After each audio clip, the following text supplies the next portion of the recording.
Oh, magandang araw po sa inyo, ang ama na lungsod ng Maynila, Yorme Isko Moreno.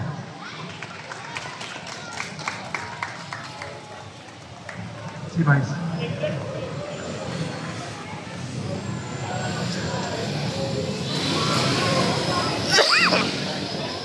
Pare, Awi. Tapos na.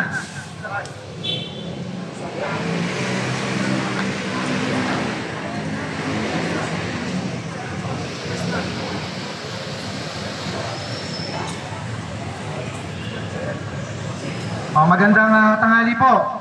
Ang ating pong Vice Mayor G. Atienza. Magandang hapon po. Alam ko hindi magandang hapon. Pagod, malungkot, pero stress. Totoo po yun. Naintindihan namin ang hirap na iniinda nyo ngayon. Pero alam nyo, naniniwala ako, ang mga masamang pangyayari na ganito, pinapahintulutan ng Panginoon para masubukan ang pananampalataya ninyo.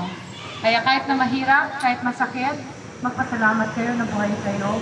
Lagi niyong titingnan ng mabuti sa nangyari kahit na mahirap. Dahil doon, pag nakita ng Panginoon na mahal niyo pa rin siya kahit na masakit, may babalik po niya ng siksik-liglig ang lahat ng nawala sa inyo. Pero ang maganda, kanyo na, buhay na ang gobyerno sa Maynila.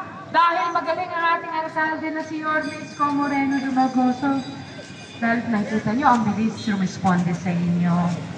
Diba? Magalala, dahil nandito lang po kami para sa inyo. Mahal po namin kayo. Maraming salamat po.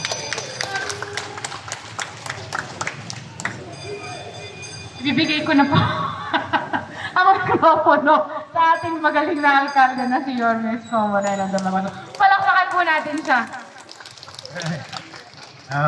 Pinag-uusapan namin ni Director J yung 55 na minors na nanggulo sa Maynila.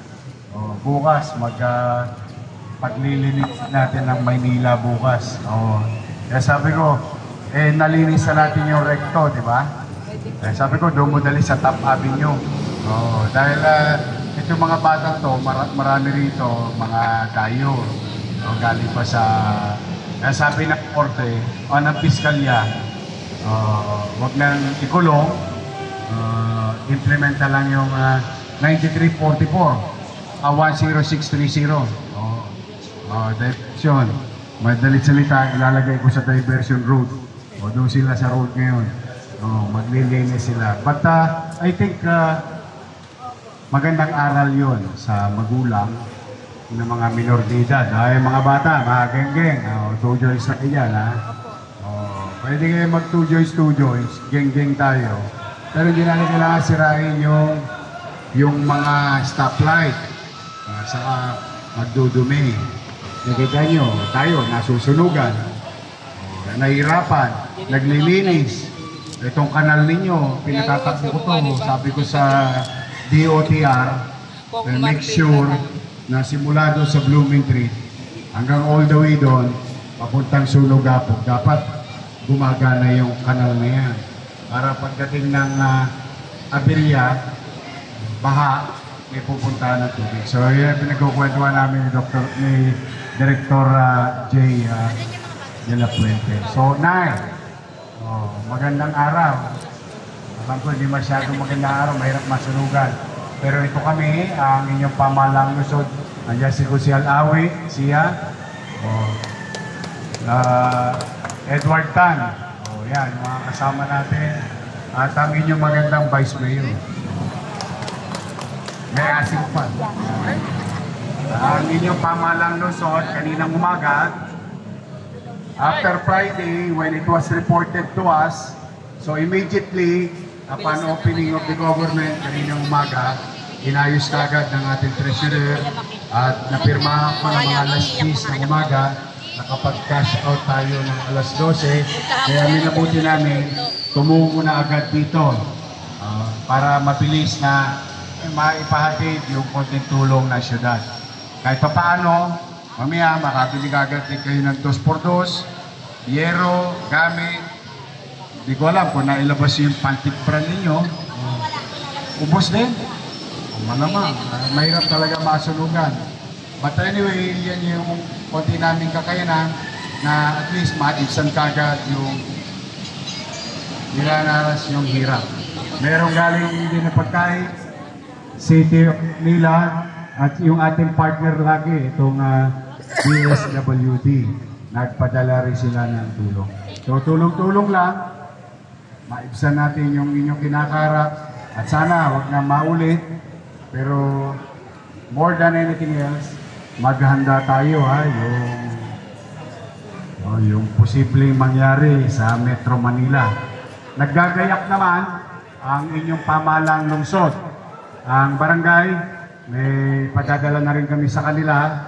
Ito mga nakaraang itong darating na mga araw, at saka sa ating health center, sa ating mga high school students, sa ating PLM students, sa UDM students, at mga iba't iba pang institusyon. Para may mga gamit tayo, gamit pangkaligtasan. Dahil hindi masasabi, yun nangyari sa Cebu, wala pa ilang araw, Davao, hindi pa tatapos ang isang linggo, Samar, Norte, and so on and so forth. Napalibutan na tayo ng lindol. Sa Metro Manila na lang wala pa. Hindi ko hinahangad na magkaroon. Mahirap dahil posibleng maraming mamatay. Yun ang assessment ng national government. Tayo ba'y handa bilang lungsod? Handa. Ang tanong, sapat ba? Hindi natin makukwenta kung gaano kalaki ang mangyayaring aberya. But rest assured, may gobyerno sa lungsod ng Maynila. Tulong-tulong lang, katulad na nangyari ngayon, pagbukas ng opisina, dokumento, bago mananghali, cash, tapos baba agad sa tao. Wala nang pagpapabukas, basta may available na pera. Kahit hirap na hirap tayo sa cash, naitatawid ko. Ngayon, yung mga less po natin, sino ba may kamag-anak sa inyong pulis? O yun, ayun, tatama ngayong Miyerkules yun. May anak kayong pulis? O yun, yung utang ng syudad sa ating mga pulis ng 2024 pa. Sesya na kayo, hindi naman ako mayor noon, ha? Pero magkaganon man, kahit na lumang obligasyon, kikilalanin ko naman. So, July, August, September 2024. Sa Miyerkules, makukuha na ang lahat ng pulis Maynila ang kanilang allowance. I just released 20 million pesos para sa ating mga pulis naman. O, susunod ko na dyan, di ba? Or PLM, tapos na. O, ngayon, pulis naman. O, susunod ko na dyan, solo parent, PWD, at saka UDM. Yung mga nakaraang taon, i-update ko. Unti-unti lang. Walang pinagkaiba sa bahay nyo ngayon ng malang lungsod ng Maynila. Sa bahay nyo, sa bawat pamilya, pag kumita, may chichi. Ganun lang naman talaga. Ngayon, ang lungsod ng Maynila, pag may kinita, arya. Pag walang kinita, pero, ako, kung meron man akong isi-share sa inyo, huwag kayong mag-alala. Ang yorme nyo, sanay nang wala. Nakaraos nga ako eh. Diba? Salamat sa Diyos.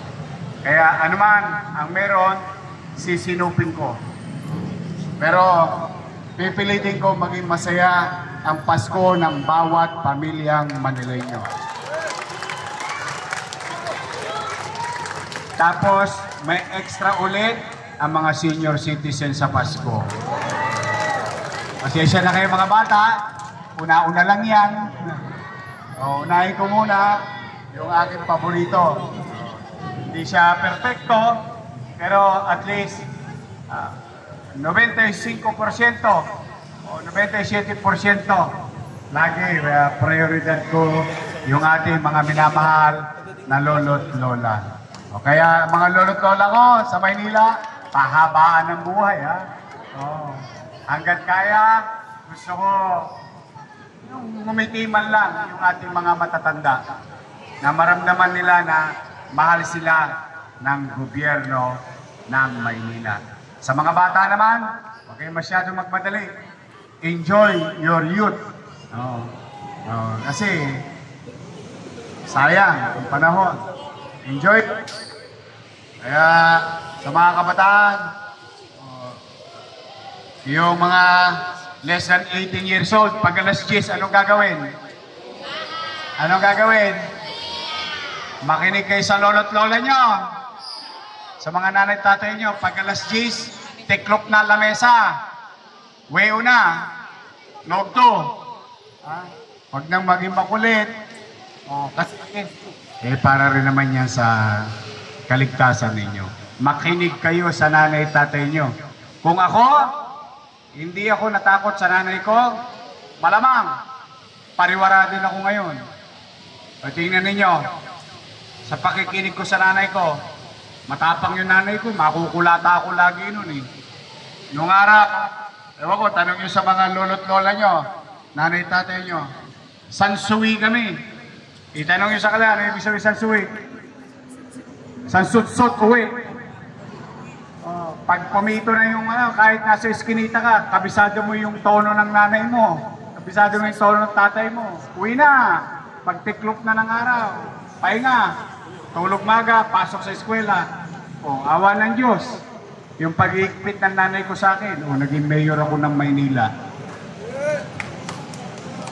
Ayun, ang tanong, pwede ba yun mangyari sa inyo, mga bata?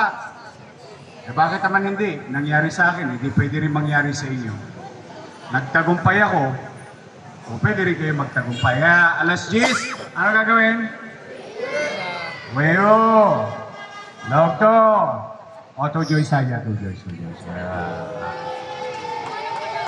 Huwag kayo nasisira ng stoplight, ha? Pag nilinis kayo ng abenida. So sa aking mga minamahal na taga-distrikto, mga nanay-tatay ko, steady lang kayo, basta marami pa tayong magandang balita.